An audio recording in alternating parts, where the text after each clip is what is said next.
you don't have to have perfect grades or have to be the perfect student to get opportunities is something that kind of opened up the door for me because I always thought I was done for after my first semester. And as I started picking up my grades, I eventually got to where I was like the high twos, like a 2.8, 2.9, inching towards that 3.0 slot. Yeah. I just started applying virtual career fairs, in-person career fairs, reaching out to companies on LinkedIn as much as I could. And fortunately for me, a lot of these companies saw that I was working in college, and they took that into account. If you guys are working in college, these companies will take that into account just to see that you're doing something. You're not just sitting there reading a book all day. I mean, it's great if you're sitting there reading books all day and have really good grades. That's great. But if you don't have that on your side, you can leverage that with things like working as a server or a cashier or stuff like that. That'll definitely get you what you need to get those first real professional experiences. And that's how I got my first, pretty much my first internship with GE Appliances. That's the one I really count as my first internship with GE Appliances.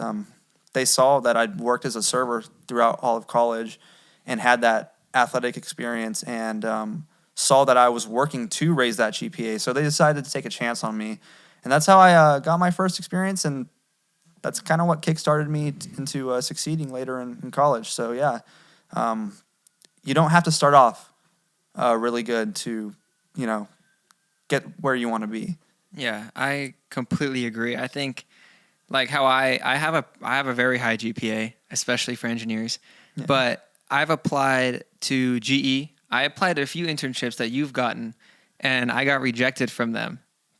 Mainly because I think in school you worked, so you had a lot more stuff on your plate than I did. I just do school when I'm in school. So I have so much time to make sure my grades are like that. So I think definitely companies like that take that under heavy consideration, considering I have a near perfect GPA and have gotten rejected from stuff that you got into. And the major difference is I have a high GPA, but you have the work experience that I didn't. I didn't work through college. And I think just like seeing you get those internships helped me. And I think another thing is I do work study, but that's that's not a job. Like I do my schoolwork when I'm at work study.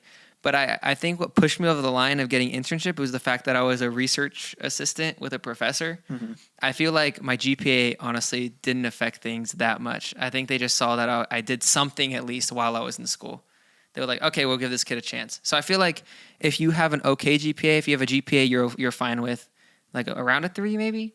Around a 3 is considered really good. If you can pull yourself to a 3, you're in a good spot. You work experience, you're golden. I feel like, right? Yeah, for sure. Yeah. Well, that kind of brings me to my next point is, you don't have to rely solely on your GPA. A really big thing that's honestly not stressed enough while you're in school is networking. I mean, I didn't have a LinkedIn until I was pretty much starting my junior year of college. That was a big thing for me. And I know as like a business major, they stress for you to have a LinkedIn, have a really good resume, tailor your resume to each company you apply to. But as an engineering student, I mean, you're taught all these problem-solving skills, but you're not taught how to market yourself. You're competing with a bunch of other engineers out there. So you need to find ways to make your resume stand out. And one thing that you quickly realize is your resume looks exactly like everybody else's resume. For sure. So but you really got to reach out to these people. I think that's another thing to where I had the benefit of seeing you go through it. So I just like choosing my major, I copied you. I saw you on LinkedIn. I was like, oh, he posted about his internship. I want to post about stuff I accomplished in school. So I also had one of my girlfriend's friends was super into LinkedIn, so she helped me create my whole profile. And I remember when I made mine, you caught me red-handed because if you're not on LinkedIn, you probably won't get it. But if you have a LinkedIn, it shows who looks at your profile. And I looked at your profile on LinkedIn, and then you saw like, oh, you looked at mine. You went to me, and you realized I had the exact same description and I just changed out a few words, and I had the exact same picture as my banner. I just copied your LinkedIn profile. Yeah, I saw that. That was funny. I mean, it works. I mean, you like I liked your LinkedIn profile, so it looked professional. It looked good. It looked like recruiters would like what your profile looked like, what was on it.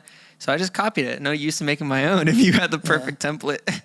Yeah, and that's another thing. Like you look at you looked at my LinkedIn profile, and you can tell I put a lot of work into it. Yeah. Some of the really high performing students, a lot of them will just rely on that number or that GPA or those I guess those good grades to get them places, and they won't put in that extra effort into their networking profile. And you can see that if you go to LinkedIn, you can see who's really putting in effort to try and meet people and try and learn new opportunities. I mean, a lot of these LinkedIn applications you could simply just click a button and your resume will be sent to them. But a thing that'll make you stand out is if you connect with the recruiters, you connect with a bunch of people within the company, follow the company, and actually send a message to each one of these recruiters telling them about yourself, not asking them for a handout and trying to get a job essentially with them, but telling them your skills and how you think you could benefit the company, and let them see if they want to extend an invitation for maybe an interview.